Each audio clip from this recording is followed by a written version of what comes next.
Hi all, ഇനി നമുക്ക് സീക്വൻസിലെ first type എങ്ങനെയാണ് ചെയ്യുന്നതെന്ന് നോക്കാം. അതിനായിട്ട് നമുക്കൊരു ചെയിൻ എടുക്കാം. അതിലോട്ട് നമുക്ക് ഓരോ സീക്വൻസിനെയായിട്ട് ഇറക്കി കൊടുക്കാം. ഒരു സീക്വൻസിനെ ഇറക്കി കൊടുത്തു. എന്നിട്ട് താഴെ നമ്മൾ ത്രെഡ് വലിച്ചു കൊടുക്കുക. സീക്വൻസിൻ്റെ ഹോളും ചെയിൻ എടുത്ത ഹോളും ഒന്നിച്ച് വരണം. എന്നിട്ട് നമുക്കൊരു ചെയിൻ ഇട്ട് കൊടുക്കാം. അത് സീക്വൻസിൻ്റെ ബോർഡറിലാണ് ഇട്ട് കൊടുക്കേണ്ടത്. എന്നിട്ട്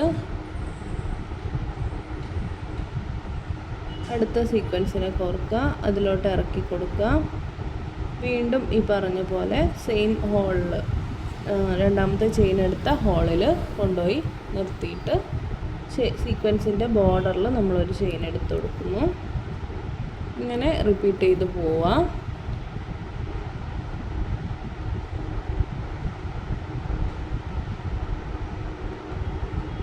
ലൈൻ വരച്ച് ആ ലൈനിലൂടെ വേണം ചെയിൻ ഇട്ട് പോകാനായിട്ട്. അപ്പോഴാണ് കറക്റ്റ് നമ്മൾ വരയ്ക്കുന്ന ഡിസൈനിൽ കിട്ടത്തുള്ളൂ. ഇനി നമുക്ക് ഇതിൽ ഒരു കോർണർ എങ്ങനെയാണ് ചെയ്യുന്നത് നോക്കാം. കോർണറിൽ നമ്മൾ ഇതിൽ ചെയിൻ ലോക്ക് ഇടുന്നില്ല. കോർണറിൽ സീക്വൻസ് ആണ് ഉണ്ടാവുക, സീക്വൻസിൻ്റെ ഹോളാണ് ഉണ്ടാവുക.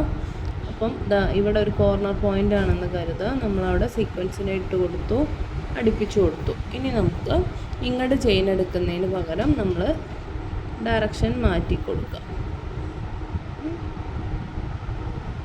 ഇനി ആ ചെയിൻ എടുത്തിട്ട് നമ്മൾ ബാക്കി ചെയ്യുന്നത് ഈ ഒരു ഡയറക്ഷനിലോട്ട് ചെയ്ത് കൊടുക്കാം.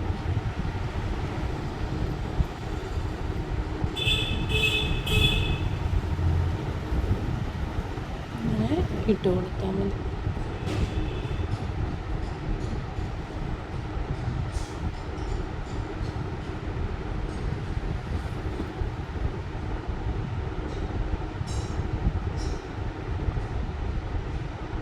അപ്പോൾ ഇങ്ങനെയാണ് സീക്വൻസിലെ കോർണറുകൾ ഒക്കെ വരുന്നത് കേട്ടോ.